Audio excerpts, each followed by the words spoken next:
Hello dear students, welcome to Konar classes. Konar classes में आपका स्वागत है। आज हम डिस्कस करने जा रहा है फंक्शंस, इसका सेकंड सेशन। पिछले क्लास में हमने फंक्शन का फर्स्ट सेशन लिया था। ये क्लास 11 का एनसीईआरटी का आधार पर है, ठीक है। तो जब आप ये वीडियो देखने जा रहे हैं तो एनसीईआरटी का किताब भी आपका सामने खोल के रखिएगा, आपका नोटबुक भी रखिएगा और वीडियो भी देखते रहिएगा। ये तीनों को एकदम सिंक्रोनस वे से करते चलिएगा, आपका प्रिपरेशन बहुत ही अच्छा रहेगा।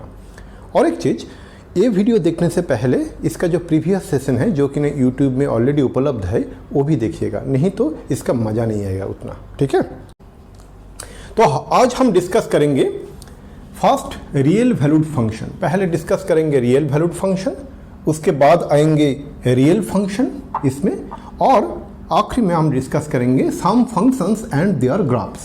कुछ फंक्शन देखेंगे और उसका ग्राफिकल रिप्रेजेंटेशन कैसा है वो भी देखेंगे। तो फर्स्ट है रियल वैल्यूड फंक्शन। मान लो हमारे पास एक फंक्शन है f a to b। जब हम ऐसे लिखते हैं तो हमको क्या पता चलता है?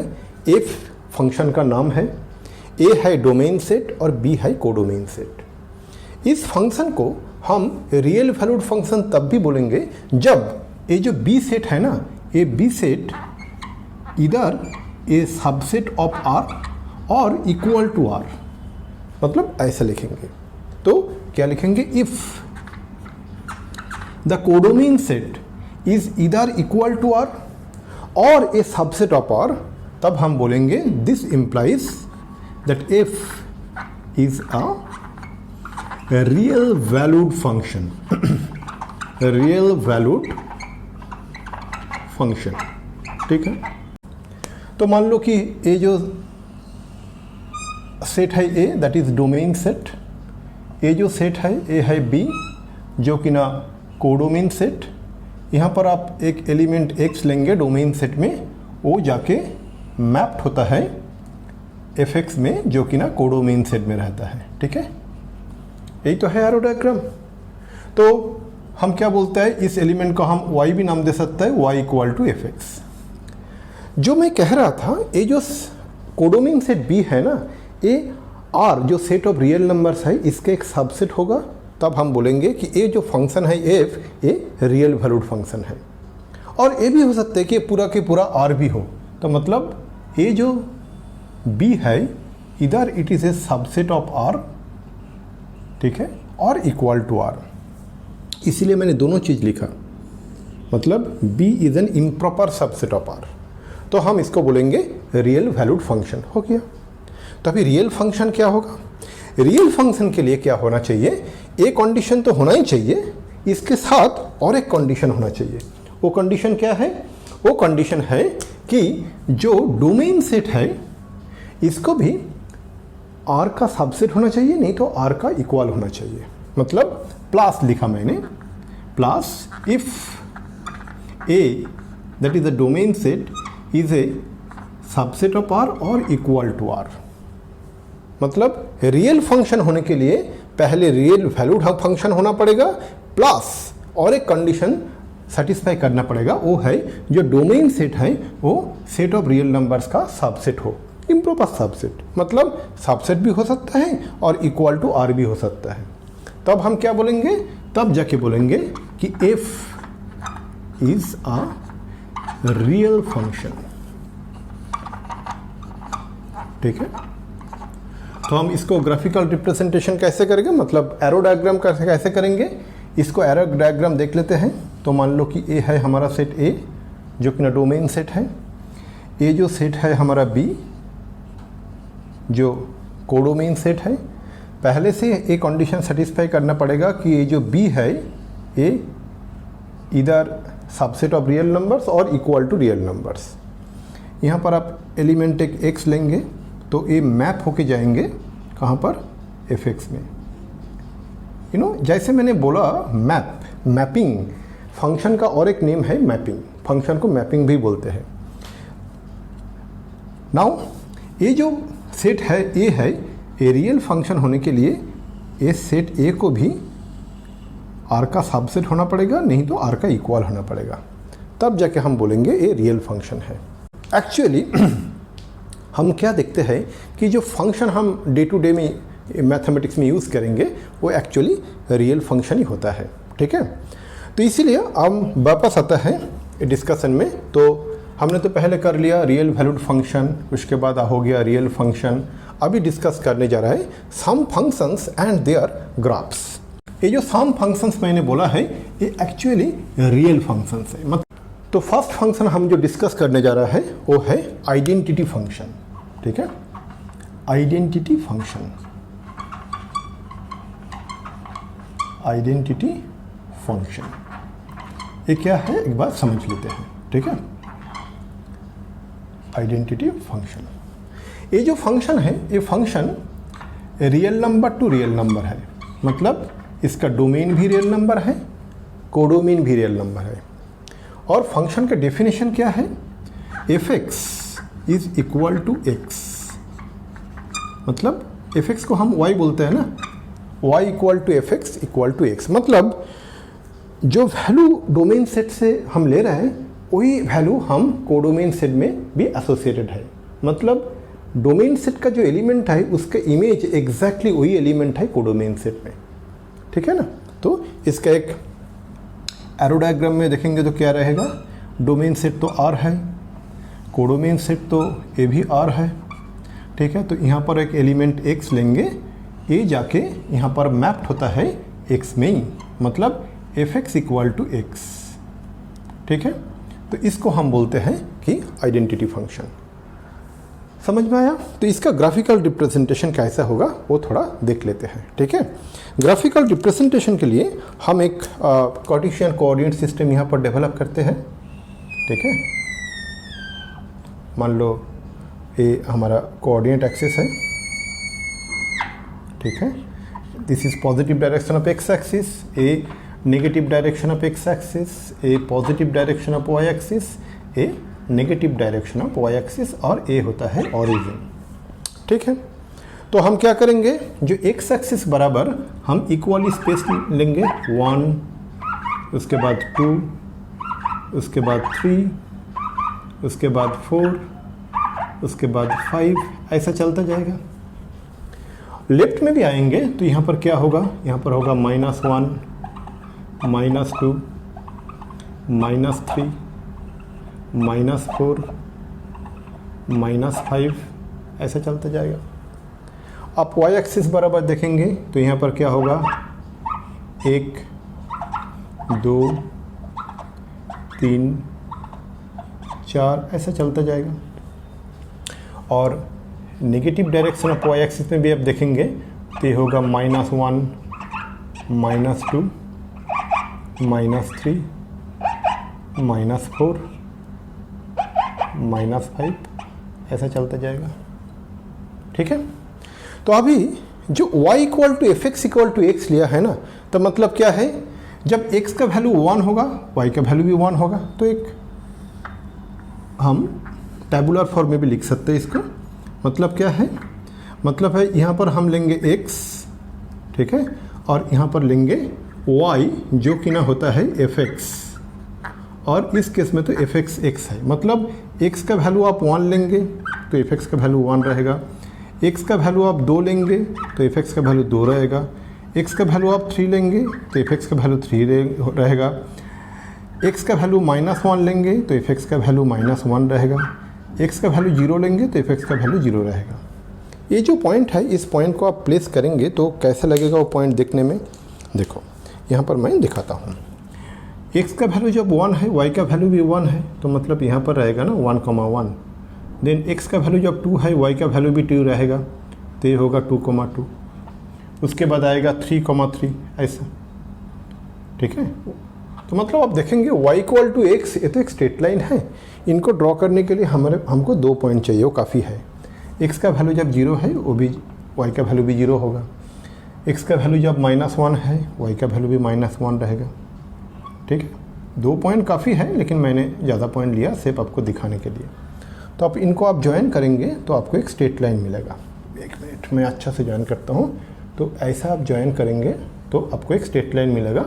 ये एक्चुअली होता है y equal to F x, ये होता है y equal to F x that is equal to x. यही है आइडेंटिटी फंक्शन और इसका ग्राफिकल रिप्रेजेंटेशन। ठीक है। नेक्स्ट जो फंक्शन हम डिस्कस करने जा रहे हैं वो है कांस्टेंट फंक्शन। ठीक है, तो कांस्टेंट यहाँ पर लिखते हैं, यहाँ पर कांस्टेंट लिखते हैं और यहाँ पर भी हम चेंज करेंगे। ठीक है, तो और फंक्शन का डेफिनेशंस भी चेंज करेंगे। जब फंक्शंस का डेफिनेशन चेंज होता है तब भी फंक्शंस का अलग अलग नाम होता है। तो ये आएगा कांस्टेंट।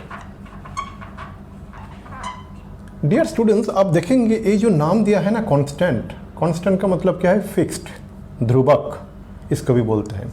तो ये जो y equal to F x होगा ये हमेशा एक आपको कांस्टेंट वैल्यू देगा। where c belongs to the set of real number c and c is a constant and c is a constant, मतलब constant real number। मतलब आप एक बार c का वैल्यू ले सकता है 4 तो 4, c का वैल्यू -5 तो -5, ऐसे। मैंने एक चीज़ बोलना भूल गया जब हम डिस्कस कर रहे थे आइडेंटिटी फंक्शन में। आइडेंटिटी फंक्शन का रेंज क्या होगा? आइडेंटिटी फंक्शन का रेंज होगा the set of real numbers. मतलब इस स्ट्रेट लाइन के ऊपर आप कोई भी पॉइंट आप लेंगे ना, ओके, y का वैल्यू लेंगे y equal to F x, उसका जो कोई भी पॉइंट लेंगे और उसका जो y कोऑर्डिनेट निकलेगा वो एक रियल नंबर ही रहेगा ना। तो इसीलिए रेंज होता है आइडेंटिटी फंक्शन का रियल नंबर। वापस आता है कांस्टेंट फंक्शन में। अब देखिएगा कांस्टेंट फंक्शन क्या होता है? y equal to F x equal to c. C is a constant, real constant. मतलब कांस्टेंट तो है लेकिन वो रियल नंबर भी बिलोंग करता है। तो इसका ग्राफिकल रिप्रेजेंटेशन जो तो दिखेंगे, लेकिन उसका पहले इसका एक एरो डायग्राम देख लेते हैं। ठीक है, मतलब x का वैल्यू आप जो भी लेंगे ये हमेशा c में एसोसिएट होगा। मान लीजिएगा x का वैल्यू हमने लिया x1 तो वो c में मैप्ड होगा, x का वैल्यू हमने लिया x2 तो वो भी c में ही मैप्ड होगा। ठीक है, x का वैल्यू लिया आपने x3, ठीक है, वो भी c में ही मैप्ड होगा। तो मतलब कोई भी एलिमेंट आप ले लो डोमेन सेट से, वो एक्चुअली हमेशा एक ही फिक्स्ड एलिमेंट में एसोसिएट होता है, मैप्ड होता है इन द कोडोमेन सेट। तो मतलब क्या है? Image of x1, x2, x3 is c. Image of all these elements in the domain set is actually fixed, that is c. तो इसका रेंज क्या होगा फिर? ये जो फंक्शन है कांस्टेंट फंक्शन, इसका रेंज सेट जो होगा ना ये सिंगलटन सेट होगा, that is a set containing the elements only c। अभी देखते हैं इसका ग्राफिकल रिप्रेजेंटेशन कैसा होगा। जब आप ग्राफिकल रिप्रेजेंटेशन करेंगे ना डियर स्टूडेंट्स, तो हम यही कोऑर्डिनेट एक्सिस को रखेंगे, सिर्फ हम ये जो ब्लू कलर में हमने जो लिखा है इसको चेंज करते जाएंगे। ठीक है, ठीक है, देखो तो इसको थोड़ा हटा देते हैं, इसको थोड़ा अच्छा से लिख लेते हैं।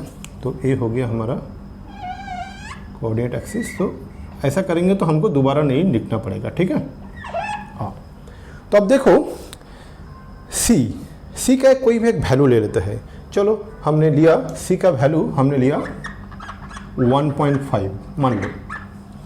तो 1.5 कहाँ होगा? मतलब y equal to F x equal to C, मतलब y equal to F x equal to 1.5 होगा। यहाँ पर ब्लू कलर में ड्रॉ करते हैं, 1.5 होगा यहाँ पर। तो y इक्वल टू 1.5 क्या होगा? एक स्ट्रेट लाइन होगा ना, which is parallel to x axis. ये एक्चुअली एक्स एक्सिस का पैरेलल है, ऐसे ही मान लो आप। मेरा ड्राइंग इतना एक्यूरेट नहीं है। ये जो है ना ये है actually y equal to F x equal to C, y equal to F x equal to C. और एक केस में हमने c का वैल्यू लिया है 1.5। ठीक है, अब c का और कोई वैल्यू लेंगे तो वही एक स्ट्रेट लाइन होगा, लेकिन हर स्ट्रेट लाइन एक्स एक्सिस का पैरेलल होगा। मान लो आप c का वैल्यू ले लिया -2, तो -2 होगा तो ऐसा स्ट्रेट लाइन होगा। ठीक है, लेकिन एक्स एक्सिस का पैरेलल रहेगा। तो यहाँ पर हम क्या बोलेंगे? यहाँ पर हम बोलेंगे y equal to F x equal to C, और यहाँ पर c का वैल्यू लिया -2। तो हमने क्या देखा? कांस्टेंट फंक्शन का डोमेन होता है set of real numbers, codomain होता है सेट ऑफ रियल नंबर्स, और इसका रेंज होता है ए सिंगलटन सेट जिसका सिर्फ एक ही एलिमेंट है, वो है c। ठीक है, हो गया कांस्टेंट फंक्शन। अभी हम डिस्कस करते हैं पॉलिनोमियल फंक्शन के ऊपर, ठीक है। बहुत इंपॉर्टेंट है पॉलिनोमियल फंक्शन, इसके ऊपर हम थोड़ा ध्यान देंगे और थोड़ा डिटेल्स में डिस्कस करेंगे पॉलिनोमियल फंक्शन में, ठीक है। चलो इसको भी मैं हटा देता हूँ, ये भी हटा देता हूँ।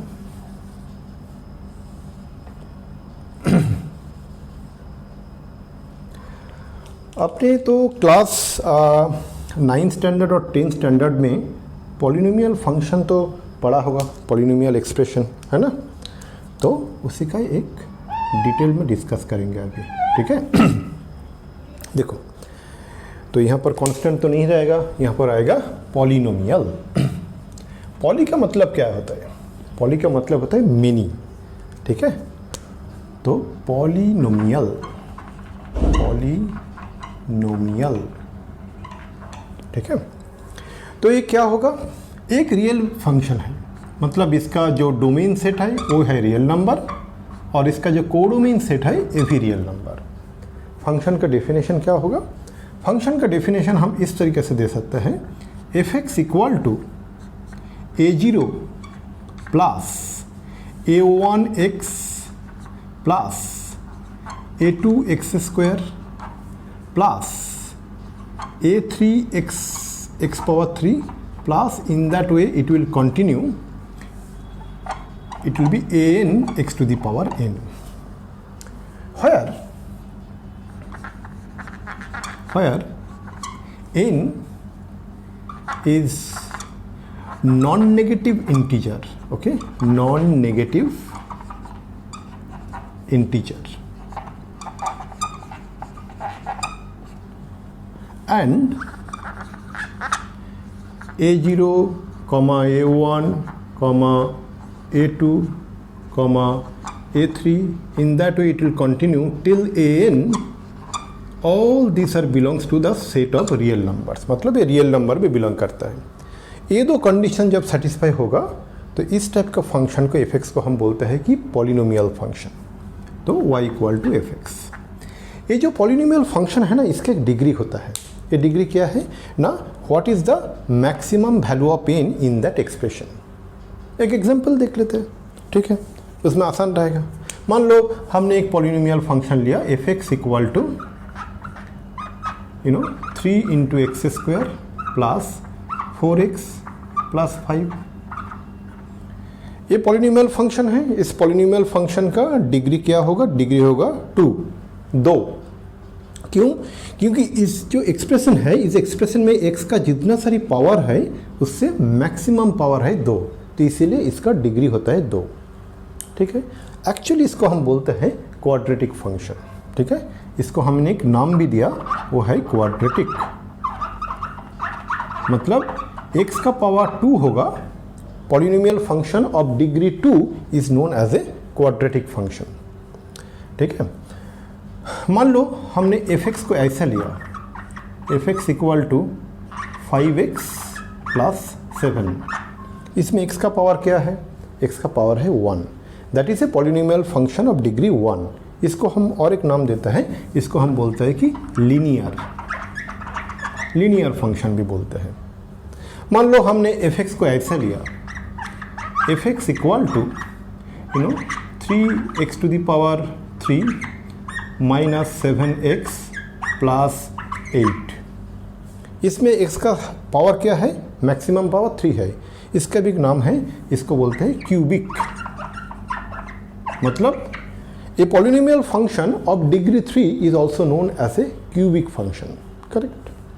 मान लो और एक लेते हैं, f x equal to 5x to the power 4 plus 3x to the power 3 minus 8x square plus 2x minus 11। अब इस इक्वेशन को देखेंगे, इसमें x का जो हाईएस्ट पावर है वो है 4, तो इसको हम बोलते हैं बाई क्वाड्रेटिक। तो a polynomial function of degree 4 is also known as a biquadratic equation, ठीक है। तो इसको लिखते हैं यहाँ पर बाई क्वाड्रेटिक। मान लो हमने ए भी एक फंक्शन लिया, f x that is equal to 8। ये भी एक पॉलिनोमियल फंक्शन है, पॉलिनोमियल फंक्शन ऑफ डिग्री 0। ठीक है, इसको एक्चुअली जो थोड़ी देर पहले हमने डिस्कस किया था ये होता है कांस्टेंट फंक्शन। मतलब क्या है, x का वैल्यू आप कुछ भी ले लो हमेशा ये रिटर्न करेगा 8। मतलब x का वैल्यू के ऊपर फंक्शन का वैल्यू डिपेंड नहीं करता, कांस्टेंट है, इसीलिए तो इसको बोलते हैं कांस्टेंट। ठीक है, कांस्टेंट। और एक एग्जांपल देखते हैं डियर स्टूडेंट्स, वो है मान लो कि मैंने एक फंक्शन लिया ऐसा f(x) is equal to 2 into x to the power 5/3 plus 8x। ये पॉलिनोमियल फंक्शन नहीं है। क्यों नहीं है? क्योंकि देखो x का जो पावर है ना 5/3, ये तो नॉन नेगेटिव इंटीजर नहीं है ना, ये रैशनल नंबर है। पॉलिनोमियल फंक्शन होने के लिए जो x का जो पावर है, ये पावर इसको नॉन नेगेटिव इंटीजर होना चाहिए। ये नॉन नेगेटिव नहीं है, 5/3 नॉन नेगेटिव इंटीजर नहीं है, ये रैशनल नंबर है। तो इसीलिए ये जो फंक्शन हमने देखा f(x) equal to 2 into x to the power 5/3 plus 8x, it is not a polynomial function. तो मैं लिखता हूँ नॉट ए पॉलिनोमियल फंक्शन। ठीक है, एकदम अच्छा तरीके से समझ में आया। तो अभी पॉलिनोमियल फंक्शन का कुछ केस देख लेते हैं। ठीक है, तो एक फंक्शन लेते हैं, वो है कि जो पॉलिनोमियल एक क्वाड्रेटिक फंक्शन लेते हैं। ठीक है, तो फर्स्ट फंक्शन हम लेंगे f(x) इक्वल टू x²। ठीक है, एक स्पेशल केस लेते हैं f(x) इक्वल टू x²। उसका डोमेन देखेंगे, उसका कोडोमेन देखेंगे, उसका रेंज देखेंगे और फाइनली उसका ग्राफिकल रिप्रेजेंटेशन भी देखेंगे। ठीक है, तो पहले जो हम लेना चाह रहे हैं डियर स्टूडेंट्स, वो है f(x) equal to x²। f(x) equal to x²। तो एक चीज़ तो हम देख रहे हैं कि x का वैल्यू कोई भी रियल नंबर अब ले लो तो उसका स्क्वायर होगा। मतलब क्या होगा, square of any real number is always a positive real number.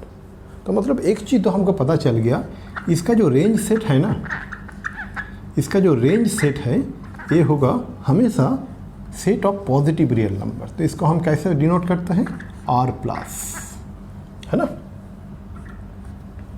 Set of positive real number होता है इसका रेंज।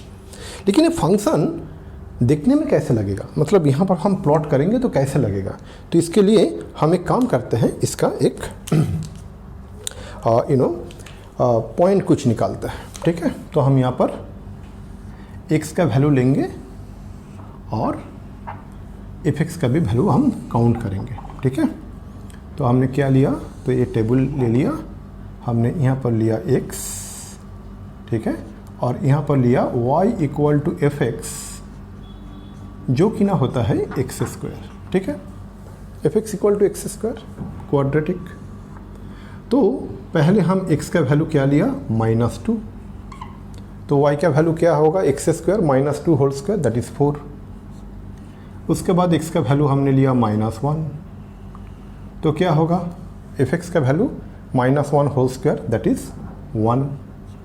उसके बाद लिया x का वैल्यू 0, तो f(x) का वैल्यू क्या होगा, 0² दैट इज़ 0।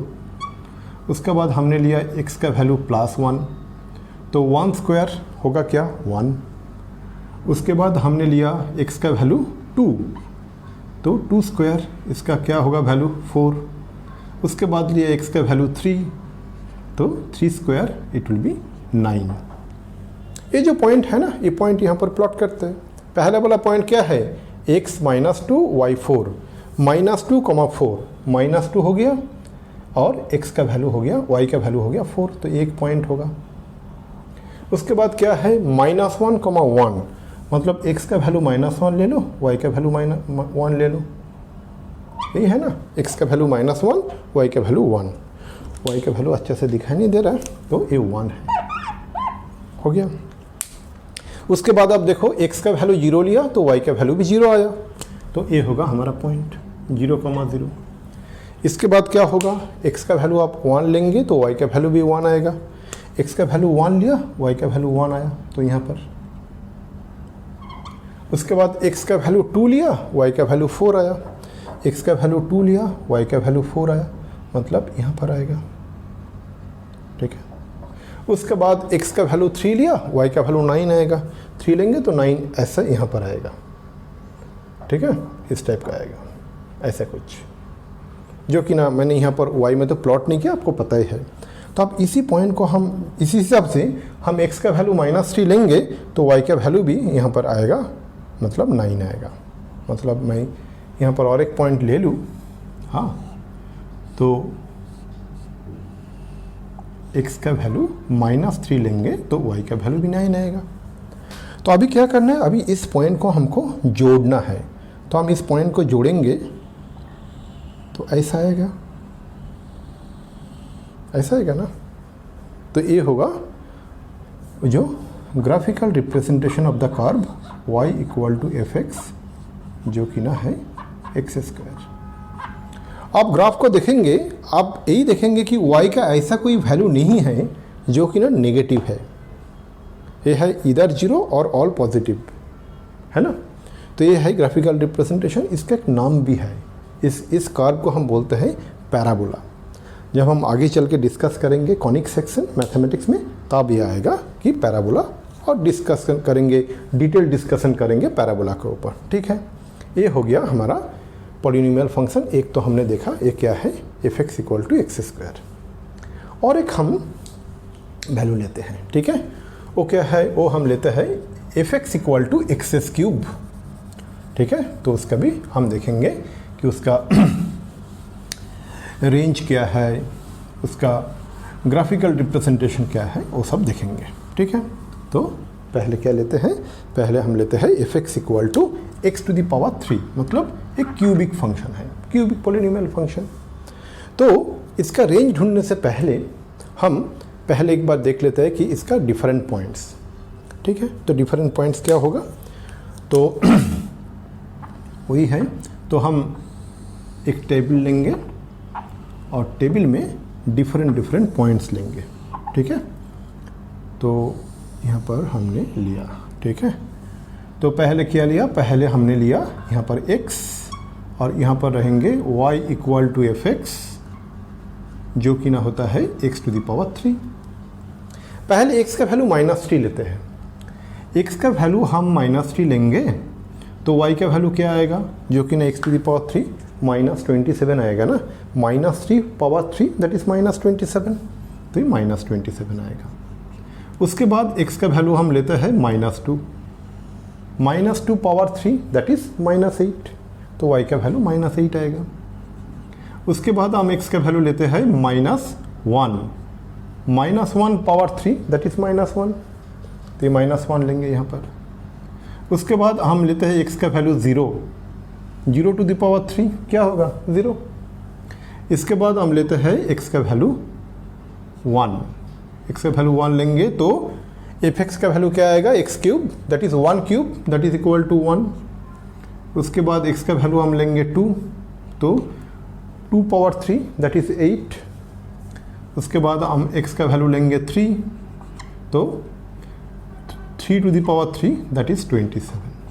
करेक्ट, और लेने का ज़रूरत नहीं है, चाहे तो और भी ले सकते हैं, लेकिन कितना ले उतना तो ज़रूरत नहीं है। ठीक है, कार्व फिटिंग जब होता है तब हम उसके बारे में डिस्कस करेंगे, स्टैटिस्टिक्स का वो पार्ट है। ठीक है, तो अब क्या करेंगे, आप इस पॉइंट को हम प्लॉट करेंगे यहाँ पर, तो इसका सब हटाते हैं। ठीक है, इसको हम हटाते हैं क्योंकि ये पिछले वाला जो कार्व था उसका ग्राफिकल रिप्रेजेंटेशन। ठीक है, तो एक काम करते हैं, इसको हटाते हैं, इसके बाद हम इसको फिर से लिखते हैं, क्योंकि कोऑर्डिनेट एक्सिस जो है ना, जो मैंने ग्रीन कलर में लिखा, इसको मैं डिस्टर्ब नहीं करना चाहता, इसको सेम रहना देते हैं। ठीक है, तो वहाँ पर कुछ चीज़ हम लिख देते हैं यहाँ पर। ये तो है फंक्शंस, ये तो है ग्राफ्स, ये है TH हो गया। वाह, चलो अभी यहाँ पर हम क्या करेंगे, हम यहाँ पर इसको थोड़ा मिटाएंगे और आ गया हमारा जो पुराना, जो जैसे दिखना था ऐसे आ गया। x = -3, y = -27, मतलब x का वैल्यू जब -3 है, y का वैल्यू है -27 और बहुत ही नीचे जाएगा। तो मैं एक काम करता हूँ, तो मतलब ऐसा लिखता हूँ कि यहाँ पर कोई पॉइंट होगा, ठीक है, एक पॉइंट यहाँ पर है। जब होगा x का वैल्यू -2 तो y का वैल्यू होता है -8, वो भी ऐसे ही कहाँ पर रहेगा। x का वैल्यू जब -2 होगा, y का वैल्यू होगा -8, मतलब x का वैल्यू जब हम -2 लेंगे y का वैल्यू आएगा -8। -8 यहाँ पर मैंने पॉइंटेड नहीं किया, लेकिन आपको लग रहा ही होगा ना, ये -5 होगा तो नीचे जाएगा। x का वैल्यू जब -1 है, y का वैल्यू भी है -1, तो x का वैल्यू -1 लिया तो y का वैल्यू यहाँ पर -1 आएगा। x का वैल्यू जब 0 लिया, y का वैल्यू 0 आया, तो मतलब यहाँ पर आएगा। उसके बाद x का वैल्यू जब 2 लिया, y का वैल्यू 8 आया, सॉरी x का वैल्यू जब 1 लिया, y का वैल्यू भी 1 आया, तो x का वैल्यू 1, y का वैल्यू 1, तो मतलब यहाँ पर होगा। उसके बाद होगा x का वैल्यू जब 2 लेंगे तो y का वैल्यू 8 आता है, x का वैल्यू 2 लिया तो y का वैल्यू 8 यहाँ पर आएगा कहीं, ठीक है। उसके बाद x का वैल्यू जब 3 लेंगे तो y का वैल्यू 27 आता है, तो x का वैल्यू जब 3 लेंगे y का वैल्यू 27 ऐसे कहीं पर आएगा। तब ये सब पॉइंट को हमको जोड़ना है, ठीक है। तो कैसे करेंगे, तो इसको आप जोड़ेंगे तो आपको ऐसा लगेगा एक कर्व आ रहा है, ठीक है। आप ये पूछ सकते हो कि सर आपको ऐसे कैसे पता कि यहाँ से यहाँ पॉइंट ए पॉइंट से ए पॉइंट तक ऐसे ही जाएगा, ऐसे भी तो जा सकता था। आप ऐसा सवाल पूछेंगे तो ये सही सवाल है, लेकिन इसका आंसर हम देंगे कर्व फिटिंग का टाइम पे, ठीक है। स्टैटिस्टिक्स का एक पार्ट होता है, वो कर्व फिटिंग तब डिस्कस करेंगे। तो इस हिसाब से जाएगा, क्यों, और भी आप पॉइंट लो, ज़्यादा के ज़्यादा पॉइंट लो और उसके बीच में जोड़ते चलो तो ऐसा ही आएगा, ठीक है। तो ये होता है y = fx = x², y = fx = x³। समझ में आया। अब देखो एक कर्व देख के हमको पता चल रहा है कि इसका रेंज क्या है। इसका रेंज है रियल नंबर, है ना। एकदम देखो y का वैल्यू -∞ से लेकर +∞ तक जा सकता है। तो हम क्या बोल सकते हैं कि इसका जो रेंज है ये है सेट ऑफ रियल नंबर्स। तो ये हो गया हमारा क्यूबिक फंक्शन का एक डिस्क्रिप्शन। अभी हम जो डिस्कस करने जा रहा है वो है रैशनल फंक्शन, ओके, ठीक है। तो यहाँ पर पॉलिनोमियल को हटा के हम यहाँ पर लिखता है कि रैशनल फंक्शन होता क्या है पहले समझ लेते हैं, ठीक है। आपने तो रैशनल नंबर के बारे में आपको पता है, ओके। रैशनल नंबर आपने बहुत सारी कुछ प्रॉब्लम किया है पहले क्लास 9 स्टैंडर्ड में, 10 स्टैंडर्ड में, लेकिन ये रैशनल फंक्शन होता क्या है वो समझते हैं, ठीक है। तो हम डिस्कस करेंगे रैशनल फंक्शन।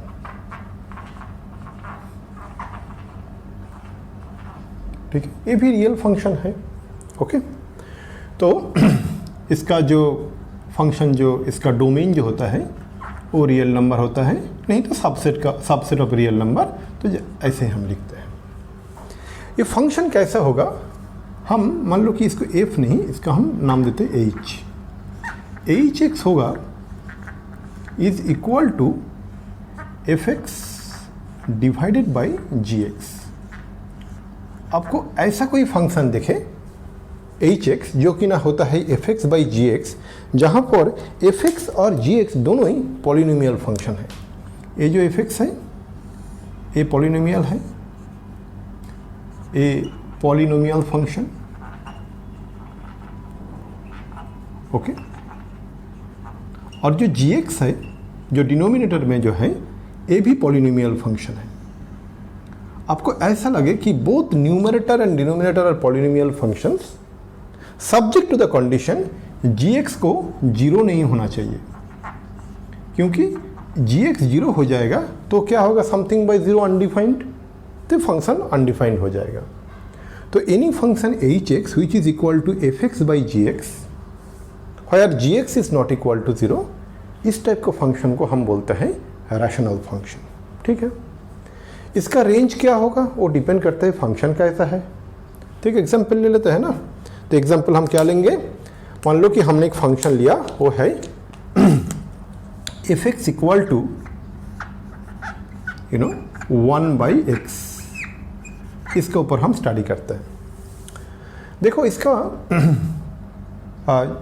जो फंक्शन का जो हमने लिखा है यहाँ पर 1/x, 1 क्या है? 1 is a constant function. Constant function भी पॉलिनोमियल फंक्शन होता है, हमने देखा है थोड़ी देर पहले। और डिनोमिनेटर में जो है x⁴ that is a linear function, वो भी पॉलिनोमियल होता है। तो हमने देखा f(x) = A polynomial function divided by another polynomial function, तो ये क्वालिफाई करता है रैशनल फंक्शन में। लेकिन इसका जो डोमेन होगा, इसका डोमेन क्या है? मतलब इस फंक्शन को हम डोमेन सेट क्या होगा? डोमेन सेट 0 छोड़ के कोई भी रियल नंबर आप ले सकते हो, 0 नहीं ले सकते। क्यों? हमने देखा है कि रैशनल फंक्शन को सेटिस्फाई करने के लिए डिनोमिनेटर को नॉन जीरो होना जरूरी है। ये जो फंक्शन 1/x है, तो x जब 0 हो जाएगा तब तो फंक्शन डिफाइन नहीं रहेगा ना, रैशनल फंक्शन। तो डोमेन सेट में 0 होना माना है। तो f(x) में जो फंक्शन है, इसका जो डोमेन है, ये है set of real number except the set which contains the element 0। और इसका जो कोडोमेन सेट है वो रियल नंबर है। ठीक है, तो ये हो गया हमारा जो फंक्शन है f(x) = 1/x, इसका डोमेन एंड कोडोमेन। तो इसका ग्राफिकल रिप्रेजेंटेशन देखते हैं।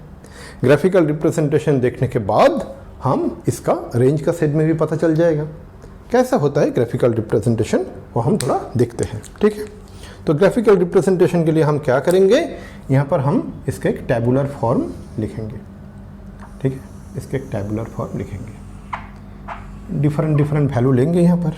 ठीक है, और सिमिलरली f(x) का डिफरेंट वैल्यू हम कंप्यूट करते जाएंगे, और उसके बाद फाइनली आपको तो पता ही है, हम ये जो कार्टेशियन कोऑर्डिनेट सिस्टम हमने लिखा है उसमें प्लॉट करते चलेंगे।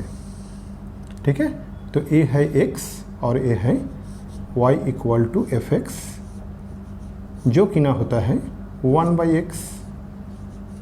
ठीक है, तो पहले मैं इस x का वैल्यू और f(x) का वैल्यू हम यहाँ पर लिख लेते हैं। तो पहले x और f(x) का वैल्यू हम यहाँ पर लिख लेते हैं। ठीक है,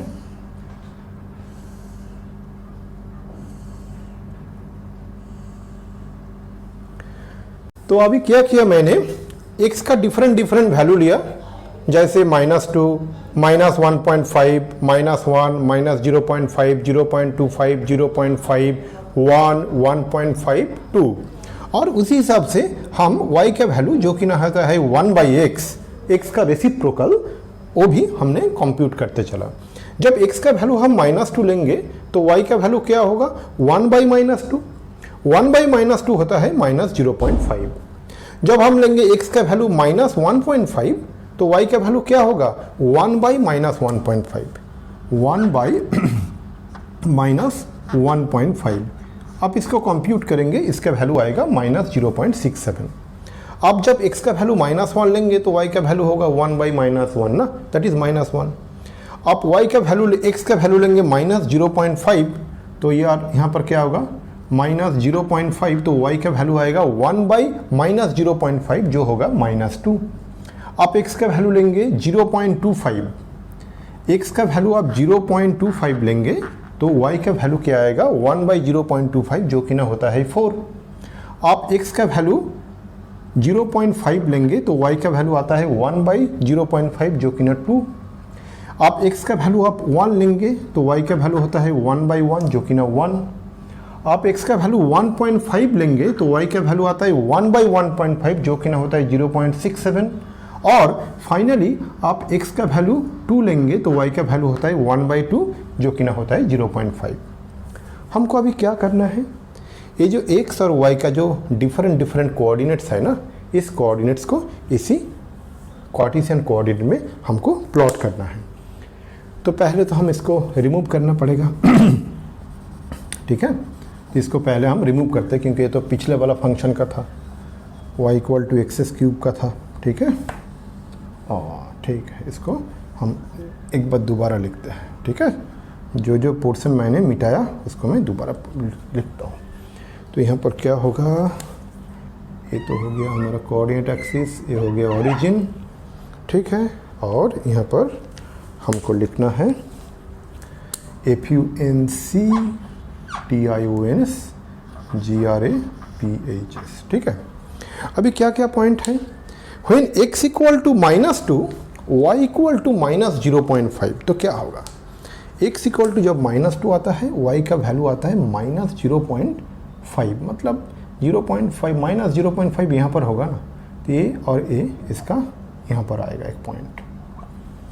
x का वैल्यू जब होता है -1.5 y का वैल्यू आता है -0.67, तब x का वैल्यू जब -1.5 होता है y का वैल्यू आता है -0.67, तो मतलब थोड़ा नीचे आएगा, यहाँ पर आएगा -0.67। जब x का वैल्यू -1 होता है y का वैल्यू होता है -1, तो मतलब x का वैल्यू जब -1 y का वैल्यू होता है -1, यहाँ पर आएगा। जब x का वैल्यू होता है -0.5, मतलब यहाँ पर y का वैल्यू क्या आता है -2, मतलब यहाँ पर ये आएगा। जब x का वैल्यू होता है 0.25, मतलब थोड़ा यहाँ पर 0.25, ठीक है, y का वैल्यू क्या आता है? y का वैल्यू आता है 4, मतलब यहाँ पर। जब x का वैल्यू होता है 0.5 y का वैल्यू आता है 2, x का वैल्यू जब 0.5 होता है y का वैल्यू होता है 2। जब x का वैल्यू होता है 1 y का वैल्यू होता है 1, x का वैल्यू 1 y का वैल्यू 1। जब x का वैल्यू होता है 1.5 y का वैल्यू होता है 0.67, मतलब 0.67 यहाँ पर होगा, और x का वैल्यू 0.5 मतलब 1 और 1.5 सॉरी, x का वैल्यू 1.5 1 और 2 का एग्जैक्टली बीच में, तब y का वैल्यू होता है 0.67। जब x का वैल्यू होता है 2 y का वैल्यू होता है 0.5, तो यहाँ पर आएगा। तो ऐसा चलता जाएगा। तो आप इनको ऐड करेंगे पॉइंट को, ये पॉइंट ऐसा लगेगा देखने में, ऐसा लगेगा, है कि नहीं? आप एक चीज़ बहुत ध्यान से देखो, what is this function y equal to fx equal to 1/x, मतलब क्या है? जब x बहुत ही कम है y का वैल्यू बहुत ही ज़्यादा है, y इक्वल टू 1/x ना, x कम होगा तो y ज़्यादा होगा, 1 by a very small number that will be very big number, correct ना? हम इस ग्राफ में भी देखेंगे, जब x का वैल्यू बहुत ही कम है, इस रीजन में है x का वैल्यू, तब y का वैल्यू कितना ज़्यादा है, y is very very a big number when x is a small number. और इसका ऑपोजिट भी ट्रू है, जब x बहुत ही बड़ा होगा, आप कोई भी एक बड़ा नंबर ले लीजिएगा और 1 डिवाइडेड बाय वो बड़ा नंबर कीजिएगा, y का वैल्यू बहुत ही छोटा होगा, है ना? मतलब हम सिंपल से बोल सकते हैं कि y is inversely proportional to x, है ना? मतलब x का वैल्यू आप ज़्यादा कर दो, x का वैल्यू बहुत ही ज़्यादा कर दो, x एक्सिस का बराबर जाएंगे ना, x का वैल्यू ज़्यादा कर दो, y का वैल्यू बहुत ही कम होता है, ठीक है? तो ये हो गया हमारा जो x और y का एक रिलेशनशिप, जो कि ना ग्राफ में भी हमको अच्छा से समझ में आ रहा है, ठीक है? अभी इसका रेंज सेट क्या होगा, हम इसका रेंज सेट के बारे में थोड़ा सोचते हैं। रेंज सेट क्या होगा? रेंज सेट इक्वल टू, देखो डोमेन सेट तो हमको पता चल गया, r minus the set containing the element 0, और कोडोमेन सेट भी हमको पता चल गया, वो है r। रेंज सेट क्या होगा? आप देखेंगे कि जो y का वैल्यू है ना, ये कभी 0 नहीं हो सकता। ये जो y का वैल्यू कहाँ 0 होगा? इस टाइप के जाएंगे 0 होगा ना, लेकिन ये 0 तो नहीं हो रहा है, इट इज़ अप्रोचिंग टू 0, 0 की तरफ जा रहा है, लेकिन 0 हो नहीं रहा। तो इसीलिए y का वैल्यू जो है वो कभी 0 नहीं होगा। y क्या है? y इक्वल टू 1/x ना, y equal to fx equal to 1/x, y का वैल्यू कभी 0 नहीं होगा। तो इसका जो रेंज सेट होगा, ये भी होगा the set of real numbers minus the set containing the element 0, ठीक है? अभी हम डिस्कस करेंगे तीनों particular function. First one is that it is called the the modulus function. चलो डिस्कस करते हैं। Modulus function, modulus function, dear students, ये मॉड्यूलस फंक्शन क्या आपको रिटर्न करता है? हमेशा आप एक रियल नंबर लो, पॉजिटिव या नेगेटिव, मॉड्यूलस फंक्शन आपको हमेशा एक पॉजिटिव नंबर देंगे। ठीक है, ये फंक्शन आखिर होता क्या है? ये फंक्शन में आप एक पैरामीटर दो, ठीक है, आप एक इनपुट दो x, ठीक है, इसमें कुछ प्रोसेसिंग होगा और इसका आउटपुट यहाँ पर आएगा y = fx, है ना? यहाँ पर कुछ प्रोसेसिंग होता है। ये जो प्रोसेसिंग है मॉड्यूलस फंक्शन के लिए एक प्रोसेसिंग अलग है। आगे चल के हम देखेंगे सिग्नम फंक्शन, उसका प्रोसेसिंग अलग है। उसका आगे जाके हम देखेंगे ग्रेटेस्ट इंटीजर फंक्शन, उसका भी प्रोसेसिंग अलग है। तो यहाँ पर प्रोसेसिंग क्या है? आप यहाँ पर वैल्यू देंगे सपोज -5, तो इसका आउटपुट आएगा 5। आप इसका वैल्यू देंगे +5, तो इसका भी आउटपुट आएगा 5। मतलब आप कोई भी नेगेटिव नंबर दो या पॉजिटिव नंबर दो, उसका पॉजिटिव वैल्यू हमेशा आएगा। ये होता है मॉड्यूलस फंक्शन। तो इसका डेफिनेशन पहले देखते हैं, उसके बाद हम उसका ग्राफिकल रिप्रेजेंटेशन भी देखेंगे। ठीक है, तो इसका डेफिनेशन क्या है, मैं डेफिनेशन पहले आपको दिखाता हूँ। तो ये जो y = जो फंक्शन है fx, मॉड्यूलस फंक्शन को हम डिनोट करते हैं ऐसे mod x। ये होता क्या है? दिस इज इक्वल टू, इसका डेफिनेशन मैं लिख रहा हूँ, mod x = x if x is greater than 0 is equal to 0 if x is equal to 0 is equal to -x if x is less than 0। ठीक है, तो हम एक बार देखते हैं कि ये होता कैसे है। ठीक है, मतलब इसका ग्राफिकल एक बार ग्राफिकल व्यू देख लेते हैं। ठीक है, तो ये तो पिछले फंक्शन का था जो ब्लू कलर में है, इसको मैं एक बार मिटा देता हूँ, और ये भी है। ठीक है, ठीक है, मैं एक बार फिर से इसको लिख लेता हूँ। ठीक है, तो ये तो हमारा जो है positive direction of x axis, ये positive direction of y axis है, ये negative direction of x axis है, दैट इज -1 -2 -3 -4। ठीक है, एंड सो ऑन। तो आप हम एक वैल्यू लेते हैं। एक वैल्यू हम ऐसे लेते हैं कि मान लो कि जैसे मैंने बोला था कि mod of 5 का वैल्यू क्या होगा? mod of 5 का वैल्यू आप देखेंगे तो इसका ऐसे हिसाब से आएगा, mod of 5 = ओके। तो ये जो 5 है ये पॉजिटिव है, ग्रेटर देन 0 है, तो इस ब्रांच का डेफिनेशन आएगा, तो मतलब ये होगा 5।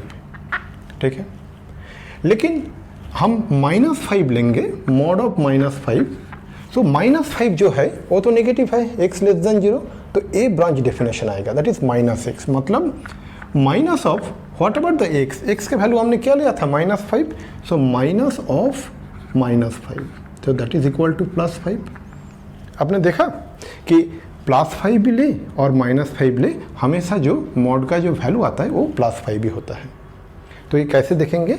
हम पहले लेते हैं एक वैल्यू 0, mod 0 का वैल्यू क्या होगा? 0। हम x का वैल्यू 1 लेंगे तो mod x का वैल्यू क्या होगा? 1, तो यहाँ पर एक वैल्यू आएगा। हम x का वैल्यू 2 लेंगे तो mod x का वैल्यू क्या आएगा? 2, ये आएगा। ठीक है, हम x का वैल्यू 3 लेंगे, mod x का वैल्यू क्या आएगा? 3, ऐसा आएगा। हम x का वैल्यू -1 लेते हैं, फिर भी mod x का वैल्यू आएगा 1, है ना, तो ये आएगा। हम x का वैल्यू -2 लेंगे तो mod x का वैल्यू भी आएगा 2। हम x का वैल्यू -3 लेंगे, mod x का वैल्यू आएगा 3। फाइन। अब क्या करेंगे? अब जैसे पिछले भी फंक्शन में किया था कि ये सब स्टेट पॉइंट को हमको ऐड करना है, ज्वाइन करना है, और हमको इस टाइप का एक लाइन मिलेगा। ये स्ट्रेट लाइन है, मैंने जो ड्रॉ किया है उसको लग रहा है कि एकदम बिल्कुल स्ट्रेट नहीं है, तो लेकिन स्ट्रेट लाइन है। तो ये हो गया हमारा mod x फंक्शन का ग्राफिकल रिप्रेजेंटेशन। ये है y = fx = मॉड एक्स, इसका ग्राफिकल रिप्रेजेंटेशन। ठीक है, तो ये जो फंक्शन है, इस फंक्शन का डोमेन तो हमको पता चला, डोमेन है रियल नंबर। ठीक है, कोडोमेन है वो भी रियल नंबर, मतलब ये जो फंक्शन है इस फंक्शन का डोमेन है रियल नंबर, कोडोमेन भी है रियल नंबर। लेकिन इसका रेंज क्या होगा? आप देखेंगे जो वैल्यू ऑफ वाई का जो वैल्यू मिल रहा है वो कभी भी नेगेटिव नहीं है, हमेशा पॉजिटिव है। तो मतलब क्या होगा? ये होगा the set of all positive real numbers, है ना। तो हम क्या लिख सकते हैं? इसका जो रेंज होगा हम बोलेंगे मॉड्यूलस फंक्शन का जो रेंज है, range is equal to the set of all positive real numbers. Correct. तो हमको तो मॉड्यूलस फंक्शन के बारे में एक अच्छा तरीके से पता चल गया। अगला फंक्शन चलता है, वो होता है सिग्नम फंक्शन। ठीक है, जब सिग्नम फंक्शन हम डिस्कस करेंगे, यहीं पर ही डिस्कस कर लेते हैं। ठीक है, क्योंकि मॉड्यूलस फंक्शन के साथ उनका एक छोटा सा संबंध भी हम निकाल सकते हैं। हम बोल रहे हैं कि सिग्नम फंक्शन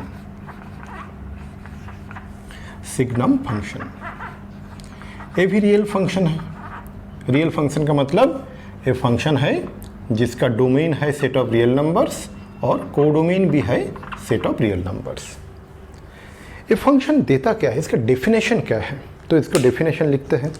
इसका डेफिनेशन हम इस तरीके से लिखें, तो y equal to F x, इसका जो सिग्नम फंक्शन का जो डेफिनेशन होता है, ये रिटर्न करता है 1 if x is greater than 0। मतलब x 0 से ज़्यादा होगा तो सिग्नम फंक्शन रिटर्न करेगा वैल्यू 1।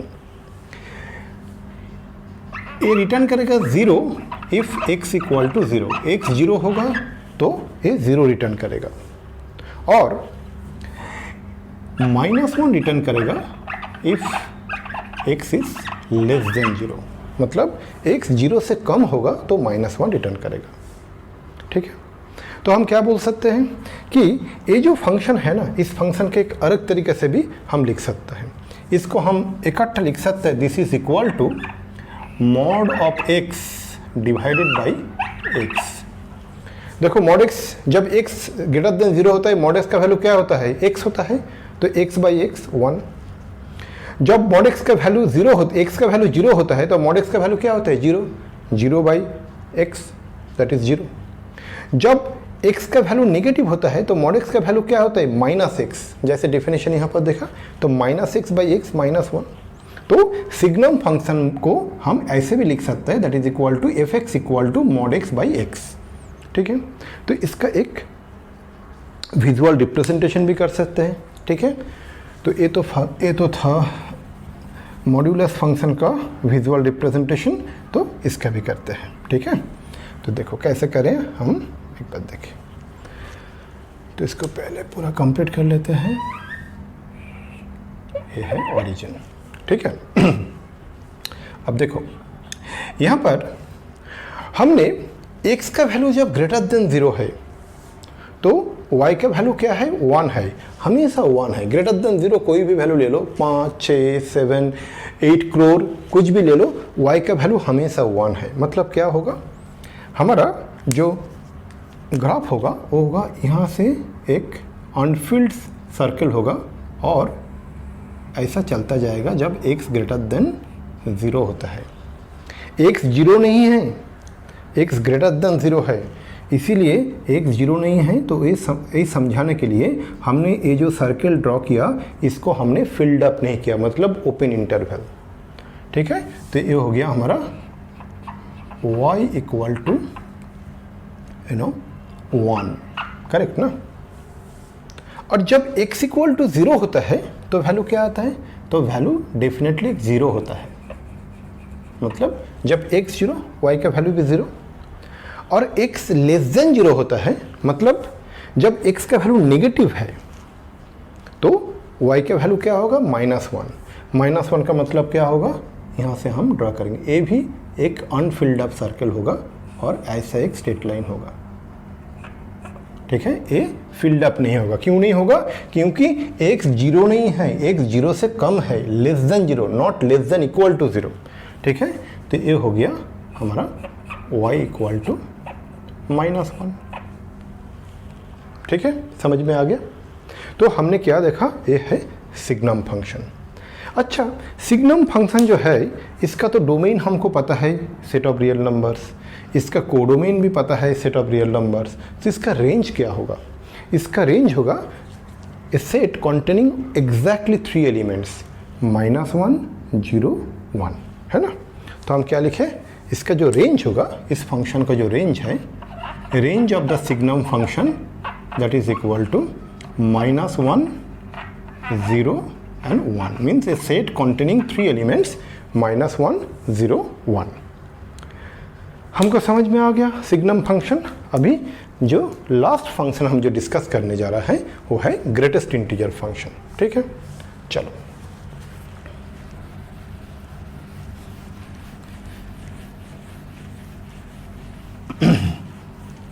एक बात सोचो, ग्रेटेस्ट इंटीजर मतलब होता क्या है? पहले ये तो समझना चाहिए। ग्रेटेस्ट इंटीजर फंक्शन मतलब कोई भी आप एक रियल नंबर लेंगे तो उसका जो ग्रेटेस्ट इंटीजर है ना, वही आपको निकाल के देगा। ठीक है, तो मैं धीरे धीरे आपको समझाता हूँ। ठीक है, तो greatest integer function, greatest integer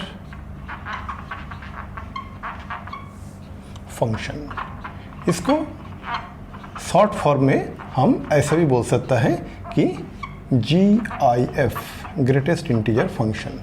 हाँ, स्मार्टफोन का GIF नहीं है, ओके, ये मैथमेटिक्स का GIF है। ठीक है, तो कैसे होता है देखते हैं।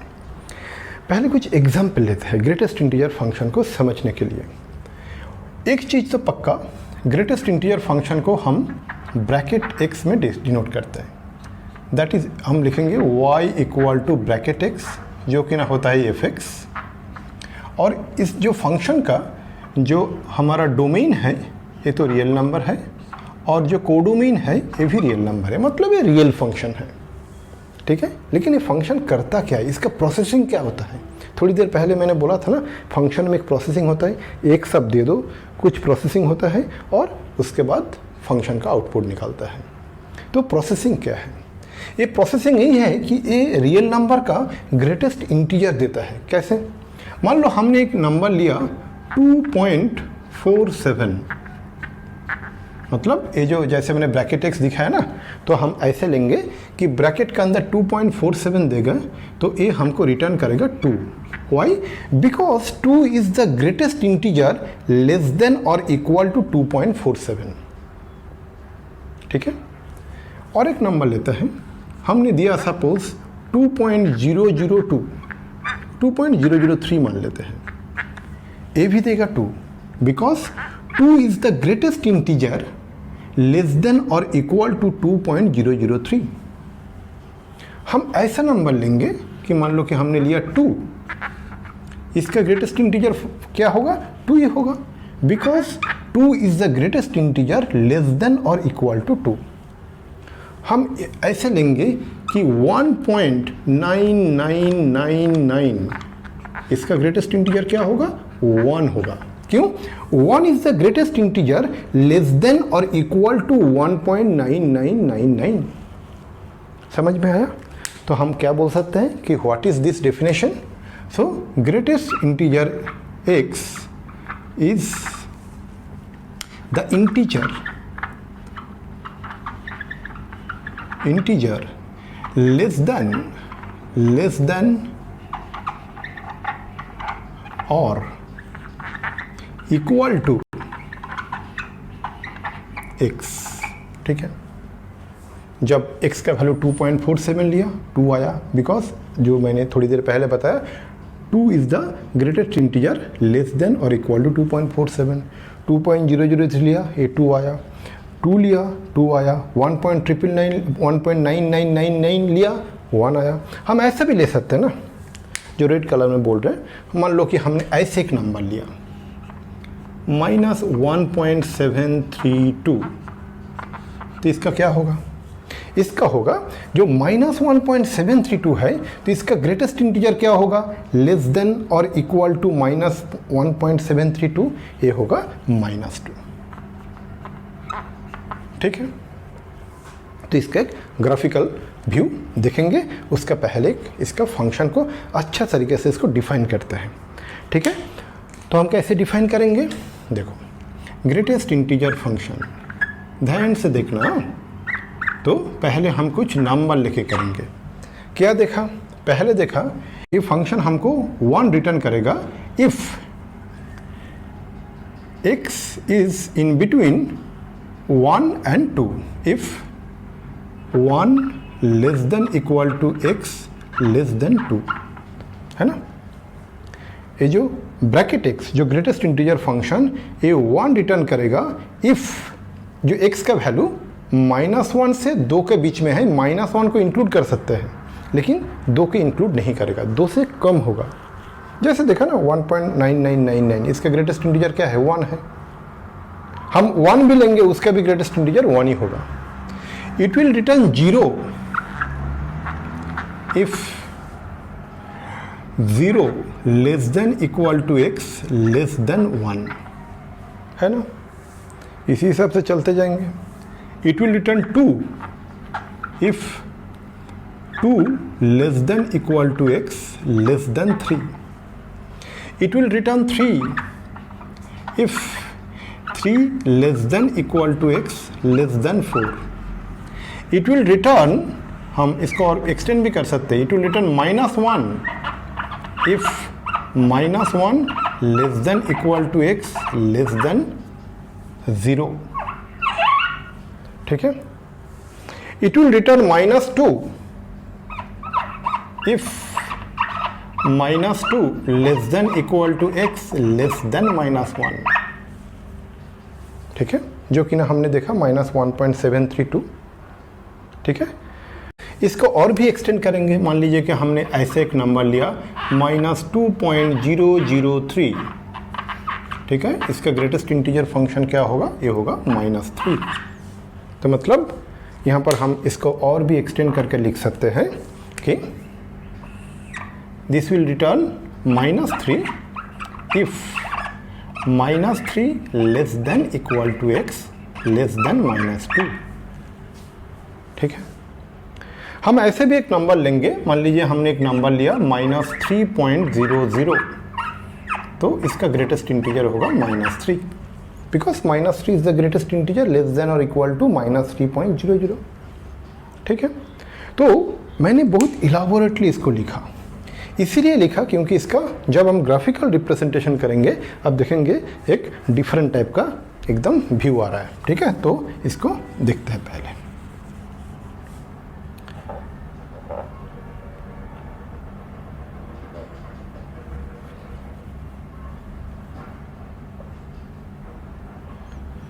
पहले इसको कंप्लीट कर लेते हैं, उसके बाद लिखेंगे। ठीक है,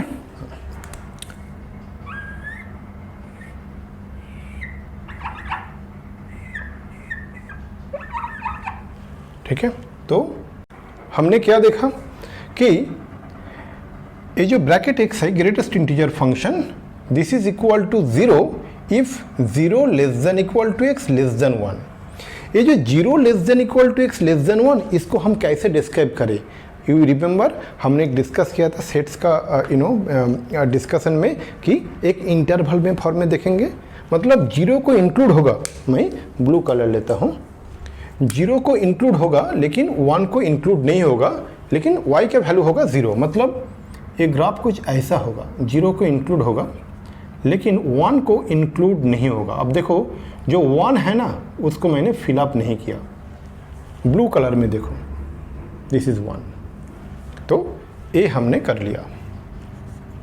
इसके बाद आता है 1 if 1 less than equal to x less than 2, मतलब है 1 को इंक्लूड करेगा लेकिन 2 को हम इंक्लूड नहीं करेंगे।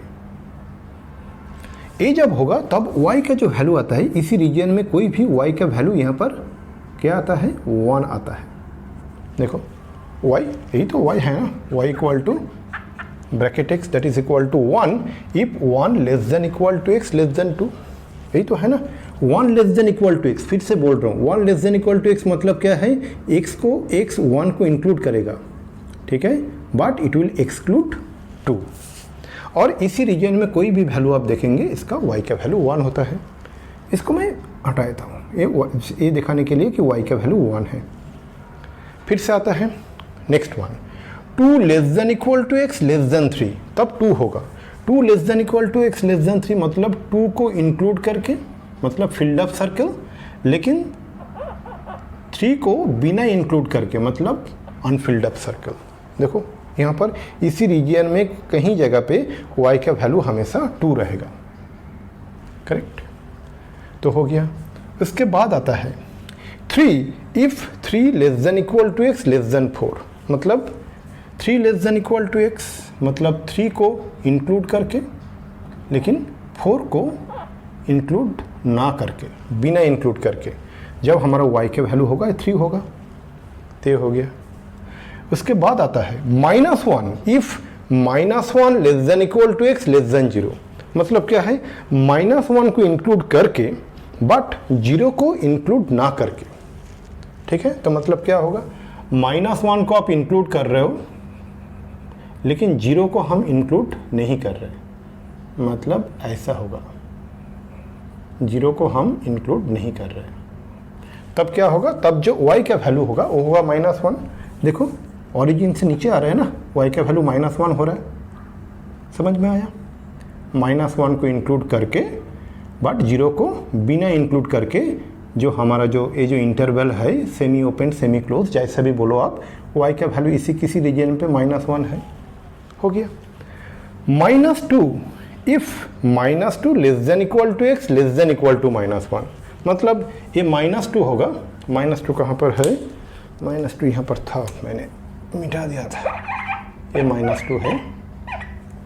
तो -2 कब होगा, जब -2 less than equal to x less than -1, मतलब -2 को इंक्लूड करके बट -1 को बिना इंक्लूड करके, कोई भी रीजन आप, कोई भी इंटरवल में कोई भी वैल्यू आप लेंगे x का, y का वैल्यू हमेशा -2 रहेगा। मतलब यहाँ से यहाँ तक का जो वैल्यू है यही तो y का वैल्यू है ना, ये -2 रहेगा, समझ में आया। मतलब मैं ऐसा बोलूँ, ये जो वैल्यू है y का ये -2 होगा जब x का वैल्यू -2 को इंक्लूड करके और -1 को बिना इंक्लूड करके कोई भी वैल्यू आप लेंगे, समझ में आ गया, ठीक है। अगले चलते हैं कि -3 if -3 less than equal to x less than -2, मतलब क्या होगा, यहाँ पर आप देखेंगे -3 को इंक्लूड करके बट -2 को बिना इंक्लूड करके अब जो लेंगे यहाँ पर ये होगा y का वैल्यू -3। तो एक ग्राफ ऐसा बनता चला, जैसे लगता है कि एक स्टेयरकेस है ना। तो ये है ग्रेटेस्ट इंटीजर फंक्शन का ग्राफ। तो ये जो ग्रेटेस्ट इंटीजर फंक्शन है, एक ग्रेटेस्ट इंटीजर फंक्शन का तो डोमेन हमको पता है set of real numbers, codomain भी हमको पता है सेट ऑफ रियल नंबर्स, लेकिन इसका रेंज क्या है, इसका रेंज है द सेट ऑफ इंटीजर्स। अब देखिएगा हमेशा एक इंटीजर रिटर्न किया है, ठीक है, हमने क्या देखा, हमेशा ये जो फंक्शन एक इंटीजर रिटर्न किया है, 1 0 2 3 -1 -2 -3, ये तो इंटीजर ही है। तो हम क्या बोल सकते हैं कि रेंज ऑफ, हम यहाँ पर लिख सकते हैं कि रेंज ऑफ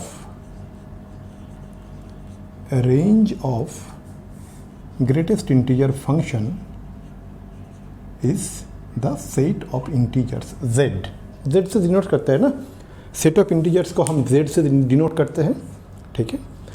इसके साथ हमारा क्लास यहीं पर ही समाप्त होता है। अगला क्लास में हम जो नेक्स्ट क्लास में हम क्या डिस्कस करेंगे, अलजेब्रा ऑफ रियल फंक्शंस। अभी आपको क्या करना है, आपको 2 काम करना है।